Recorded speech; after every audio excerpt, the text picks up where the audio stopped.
The American Civil War had been raging on for over 2 years.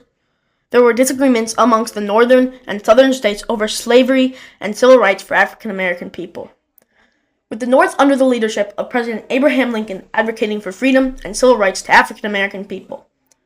But the South was under the leadership of President of the Confederacy, Jefferson Davis.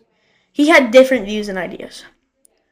The southern states' economy was dependent on slave labor and an agrarian-based economy, production of cotton and other agriculture-based work. Tensions between these two powers grew over their differing beliefs, ultimately culminating in the South Carolina secession from the Union, with 10 more also succeeding, the 11 all coming together to form the Confederacy. Tensions were high, but peace remained up until April 12, 1861, when the Confederates attacked Fort Sumter, beginning the American Civil War.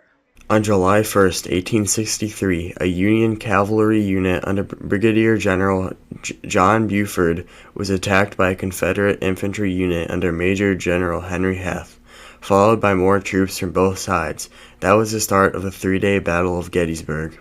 This Battle of Gettysburg was a monumental moment in the Civil War and paved the way for the Civil Rights Movement. It was the largest, most deadly battle in the Civil War. According to Battlefield.org, there was a total of 165,620 troops engaged in battle, 93,921 Union forces, and 71,669 Confederate forces. There were an estimated 51,112 casualties, 23,049 Union, and 28,063 Confederate. June 30th, 1863. A Union cavalry brigade marches into the town of Gettysburg to get supplies such as food and water and ammunition for their guns and cannons. This gets reported to Major General Henry Heth, who sends 2 divisions to the town of Gettysburg to assess the threat. The next day, July 1st, fighting breaks out between the two sides, and the Union sends a call for reinforcements. July 1st, 1863. More Union forces arrive to support and bolster the Union's defense. The 1st Corps, under the leadership of John F. Reynolds, leads his brigade into the McPherson's woods before being struck and killed with a bullet. This caused struggle amongst the 1st Corps, left without leadership. Soon after, the 11th Corps, under the leadership of General Olive O. Howard, arrived to bolster the Union's defense. After that, another 2 Confederate divisions arrived, bringing the combined strength of almost 27,000 men at the hands of the Confederate forces, outnumbering the Union's 22,000 men at their hands. This advantage allowed the Confederate forces to overpower the Union 11th Corps, causing their retreat through the town of Gettysburg, collapsing the Union line. The Union was on the run, but General A.P. Hill and General Richard Ewell did not pursue them and stopped to wait for more reinforcements to continue pursuing them, that being the final action of Day 1. Day 2, July 2nd, 1863.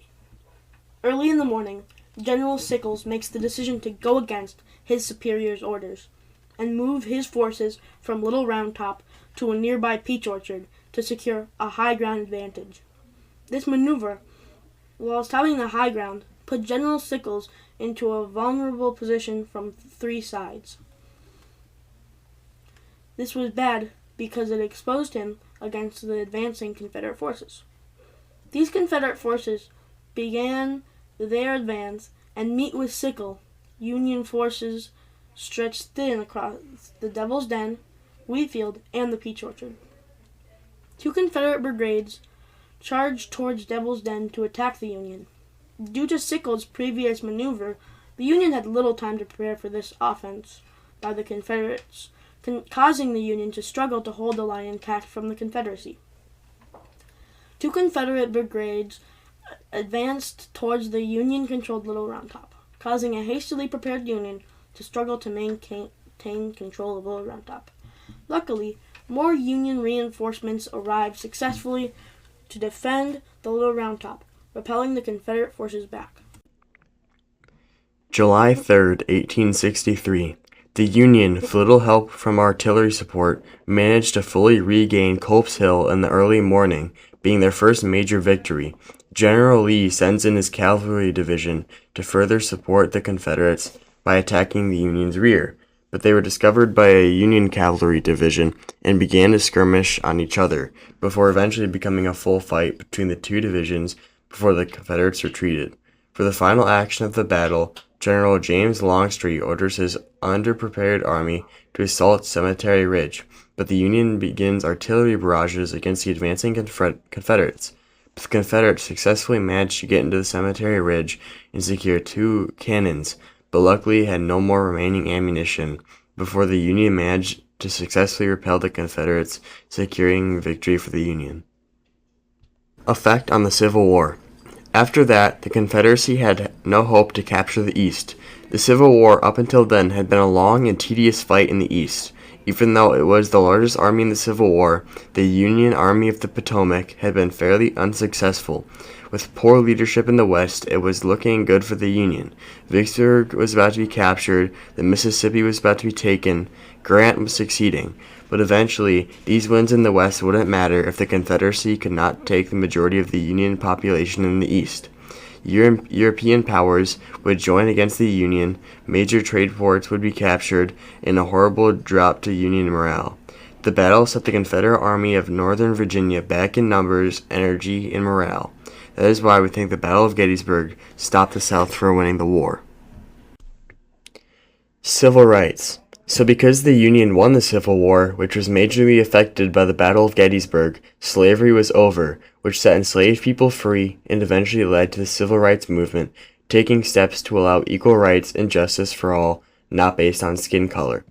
The Civil Rights Movement didn't start until the late 1960s. Therefore, if slavery ended even later in the modern day, you could still be discriminated against based off the color of your skin. If you had a different skin color, you wouldn't have the same rights as other people, you wouldn't be able to eat at the same place, play the same sport, or even go to the same school. Reflection. So as you can see, the Battle of Gettysburg was a monumental battle in the Civil War, and it set the ground for the Civil Rights Movement by getting rid of slavery. The Civil War will be remembered forever in American history as a war that set American people on the track of freeing the slaves and giving equality to all people of all races and ethnicities.